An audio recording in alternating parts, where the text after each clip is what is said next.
गुरु प्यारी सात संगत जी, आप सभी को प्रेम भरी राधा स्वामी जी।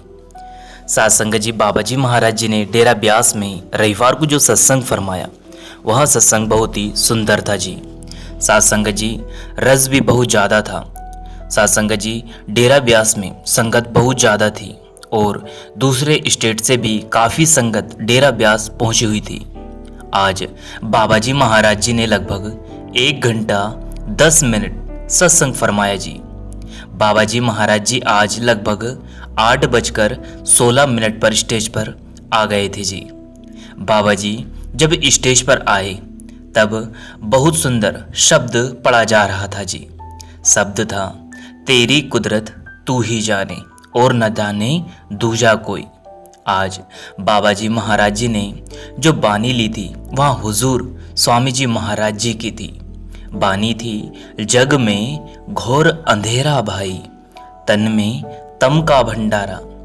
संगत जी, बाबा जी ने जो फरमाया यहाँ चेतावनी का शब्द था जी। साथ संगत जी, बाबा जी महाराज जी ने हुजूर महाराज जी की जो बानी ली वह चेतावनी दे रही थी। स्वामी जी महाराज जी कहते हैं कि हम बाहर देखते हैं तो प्रकाश ही प्रकाश है और हम स्वयं के अंदर जब देखते हैं तो अंधकार के सिवा हमें कुछ दिखा ही नहीं पाता। प्रकाश में तो हम सब कुछ देख लेते हैं, अंदर अंधकार में हम ठोकरें खाते फिर रहे हैं। आगे बाबा जी महाराज जी ने समझाया कि सब कुछ घर में बाहर नाही, बाहर ढूंढे परम बुलाई। यानी कि जो कुछ मिलेगा वो हमारे स्वयं के अंदर मिलेगा। बाहर जितना मर्जी भटक ले कुछ मिलने वाला नहीं है। आगे बाबा जी ने समझाया कि हम सब में मेरी में फंस कर रह गए हैं। यानी कि मैं और मेरी हमेशा जिंदगी भर करते रहते हैं और इसी में फंस कर बैठ गए हैं। अहंकार में फंसे हुए हैं हम लोग, जिस वजह से हम उस परमात्मा के दर्शन कर नहीं पाते। बाबा जी ने आगे समझाया कि सेवा क्या होती है और सेवा क्या है। ए सेवा चाकरी नाम वसे मनाए। हम सोच कर बैठ जाते हैं कि बाहरी सेवा कर ली, अब भजन सिमरन की क्या ही जरूरत है। यानी कि बाहरी सेवा इसलिए दी जाती है कि मैं और मेरी को छोड़कर मन झुकना सीखे, विनम्रता आए, और हम बाहरी सेवा को ही सब कुछ मान कर बैठ जाते हैं। आगे बाबा जी ने समझाया कि हम सोचते हैं कि सत्संग पर बैठ जाएं, सत्संग में आ जाएं, अब सब कुछ हासिल हो जाएगा। नहीं होगा। आगे उन्होंने सरदार जगत सिंह जी महाराज जी को याद करते हुए कहा कि 20 से 25 मिनट से ज़्यादा किसी का भी ध्यान सत्संग में नहीं टिकता। आगे बाबा जी ने दर्शन के बारे में समझाते हुए कहा कि दर्शन किसको कहते हैं। दर्शन एक अवस्था है, जब कोई इंसान एक जगह पर टकटिका लगाकर देखता है, यानी कि एक चित्त होकर देखने लग जाए और अपनी सुध बुध खो बैठे, असल दर्शन उसे कहते हैं। लेकिन हम सारे जो दर्शन का मतलब समझते हो कुछ और ही समझ बैठे।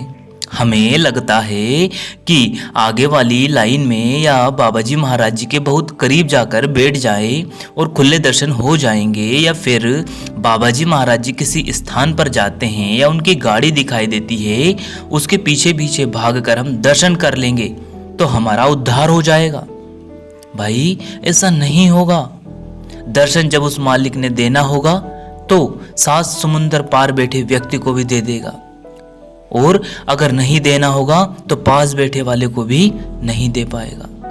आज हम शरीर के दायरे में सिर्फ उलझ कर रह गए हैं। हम शरीर की भक्ति करने में लग पड़े हैं। शरीर तो एक साधन है, एक न एक दिन समाप्त हो जाएगा। शरीर के साथ ही दुनिया के सारे रिश्ते भी समाप्त हो जाएंगे। सच्चा दर्शन, असल दर्शन क्या है फिर? हमें उसकी पहचान ही नहीं है। शरीर के दायरों से आगे बढ़कर सोचना पड़ेगा, तब जाकर कहीं असल दर्शन हो पाएंगे।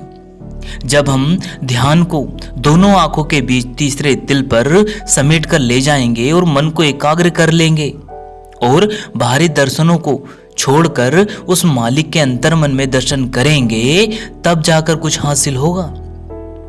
शरीर की जरूरतें इसलिए पड़ती है क्योंकि शरीर ही शरीर को समझा सकता है, और हम हैं कि शरीर को ही सब कुछ मानकर बैठ गए हैं। भाई, यह भ्रम है। आगे बाबा जी महाराज जी ने गुरु के बारे में समझाया। बाबा जी बोले, हमने गुरु के जो लफ्ज है उनका तो सत्यानाश करके रख दिया। हम गुरु के शरीर को आगे रखते हैं और गुरु के शरीर की सीख पर, गुरु की तालीम पर कभी ध्यान ही नहीं देते, उसे हमेशा पीछे रखते हैं। गुरु हमें तालीम यानी कि सिखाने आते हैं, जिससे कि हम अंधकार से प्रकाश की ओर बढ़ सकते हैं, लेकिन हम सारे तो शरीर के दायरे में फंस कर रह गए। बाबा जी ने आगे कहा, शब्द गुरु सूरत धुन चेला, यानी कि असल गुरु तो शब्द रूपी है। शरीर ना तो गुरु बन सकता है और ना ही चेला बन सकता है। हमने अपने आप को उस मालिक के लायक बनाना है, उसके भाने में रहना है। हम अपनी ड्यूटी ईमानदारी से निभाएंगे तो मालिक भी जरूर बख्शिश करेगा और वहां अपनी ड्यूटी निभाएगा। आगे बाबा जी ने समझाया कि मन क्या है। हम सारे मन के साथ जोर जबरदस्ती करने में लगे हैं। अगर हम मन के साथ जबरदस्ती करेंगे तो मन रिएक्ट करेगा। बाबा जी ने मन की अवस्था के बारे में बड़े ही प्रेम प्यार से समझाते हुए कहा कि मन तो एक है, भावे जहां लगाए, भावे गुरु की भक्ति कर, भावे विष कमाए। आगे बाबा जी ने समझाया कि जब हम मन और नामी एक हो जाते हैं तब सफलता मिलती है। मन तू ज्योत स्वरूप है, अपना असल पहचान। बाबा जी बारंबार सत्संगों में फरमाते हैं और समझाते हैं। वह बोलते हैं, मालिक को 24 घंटे अपने साथ मानते रहो। वह मालिक हमारे अंदर है और वही मालिक को अंदर से हासिल कर पाएंगे। आगे बाबा जी ने कहा, जपो तुम एको नाम, ओ सब सिरफल काम। बाबा जी बोले, सब काम छोड़कर हमें नाम की कमाई करनी है। आगे बाबा जी बोले, कभी कभी संत महापुरुष क्रोध से भी हमें समझा देते हैं। गुरु से रिश्ता प्रेम का रिश्ता है, चाहे गुरु कितना भी डांटे। आखिर में बाबा जी ने बड़े ही खुलकर समझाया। बाबा जी महाराज जी बड़े प्रेम प्यार से बोले कि शुरू वहां से करा कि स्वामी जी की बानी से किया था। बानी थी, जग में घोर अंधेरा भाई, तन में तम का भंडारा। हमने हमारे अंदर के अंधकार को कैसे दूर करना है? हमने गुरु की जो सीख है उसको अमल में लाना है। सत्संग में गुरु क्या समझाते हैं, हमें उन बातों को अमल में लाना है, उन पर चलना है और गुरु के हुक्म को मानना है। हम दुनियावी मोह माया से ऊपर उठकर सोचना है, अपने दायरे को बड़ा करना है। बाबा जी बोले, सूरत को नीचे से उठाकर हमें तीसरे तिल तक ले जाना है और हमें भजन सिमरन का रोज रोज अभ्यास भी निरंतर करते जाना है। हम रोज नाम की कमाई करनी है। क्यों? बाबा जी महाराज जी ने बाइबल का उदाहरण देते हुए समझाया कि बाइबल में भी लिखा है कि नाम की कमाई करने वाले बनो। नाम की कमाई से ही हम उस मालिक को खुश कर पाएंगे, उसे हासिल कर पाएंगे। भजन सिमरन करके ही हम अपने कर्मों को खत्म कर सकते हैं। साथ संगत जी, आज बाबा जी महाराज जी की जो आवाज़ थी वह साफ लग रहा था कि बाबा जी के गले में बहुत दिक्कत है। उसके बावजूद भी हमारे प्यारे बाबा जी महाराज जी ने आज संगत के लिए लगभग 1 घंटा 10 मिनट तक सत्संग फरमाया। बाबा जी तो देखिए, हम उनकी सेवा पूरी ईमानदारी से निभा रहे हैं। अब विचार हमें करना है कि हम उसके एवज में बाबा जी महाराज जी को क्या दे रहे हैं। साथ संगत जी, एक बात ध्यान रखिएगा, बाबा जी महाराज जी ने हमारे लिए अपना सब कुछ लुटा दिया है, लेकिन हमने उनके लिए क्या कुछ किया है। साथ संगत जी, देखिए, हमारे प्यारे बाबा जी महाराज जी ने जब से गुरु गादी संभाली है तभी से हमारे लिए क्या कुछ नहीं करते। उन्होंने अपना सारा जीवन हम संगत के लिए दे दिया, लेकिन एक बार विचार कीजिएगा, हमने उसके बदले में क्या दिया? हम तो बेफिक्र होकर मस्त मौला हाथी की तरह घूम रहे हैं। भाई जीवन बड़ा छोटा है, इसकी कद्र कर लो। और बाबा जी महाराज जी ने जिस लिए हमें चुना है उसकी फिक्र कर लो। वो समय रहते हमारा जीवन उस सेवा में लग जाए, उस परमपिता परमात्मा के नाम की सेवा में लग जाए, भजन सिमरन में लग जाए। उससे बड़ी और खुशी की बात क्या होगी। हमारे प्यारे बाबा जी महाराज जी भी हमसे तभी खुश होंगे जब उनके हुक्म मेरे कर जो उनने हमें समझाया है उसका पालन करेंगे। और जो हमें सबसे बड़ी सेवा दी है भजन सिमरन की, यदि हम करेंगे तो हमारे प्यारे बाबा जी महाराज जी भी बड़े ही प्रसन्न होंगे। तो अब हमें रास्ता चुनना है कि हमें कुल मालिक को खुश करना है या फिर दुनिया को खुश करना है।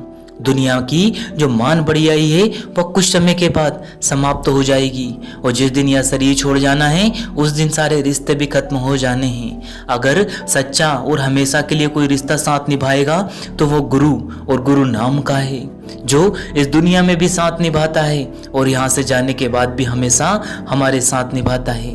तो अगर बाबा जी महाराज जी के हुक्म में रहकर हम भजन सिमरन को हर दिन देंगे, हर समय देंगे, तो अब बाबा जी महाराज जी भी हमसे बहुत प्रसन्न होंगे और वहाँ सब कुछ देंगे जो हम जिसके हकदार हैं।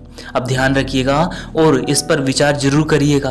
आज बाबा जी महाराज जी ने चेतावनी का शब्द लेते हुए हमें बहुत समझाने की कोशिश की है कि समय रहते हुए इस अंधकार से उस प्रकाश के देश में पहुंच जाओ, वरना आखिर में सिर्फ पछताने के अलावा हमारे पास कुछ और नहीं रह जाएगा।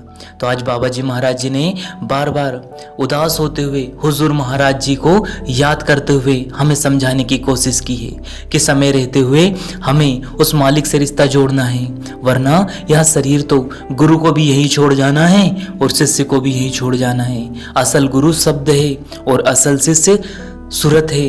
अब जब सूरत और शब्द का मेल हो जाएगा तो वहाँ अपने धुरधाम पहुँच जाएगा। तो संगत जी, आप जी के चरणों में अंतिम बार बार विनती है, साथ संगत जी आप नित नेम से कुल मालिक से प्रेम करते हुए भजन सिमरन पर जरूर बैठे और कुल मालिक को प्राप्त करने की कोशिश करें। वह मालिक हमारी मेहनत देखकर आज नहीं तो कल हम पर जरूर दया मेहर करेगा और हमें अपना लेगा।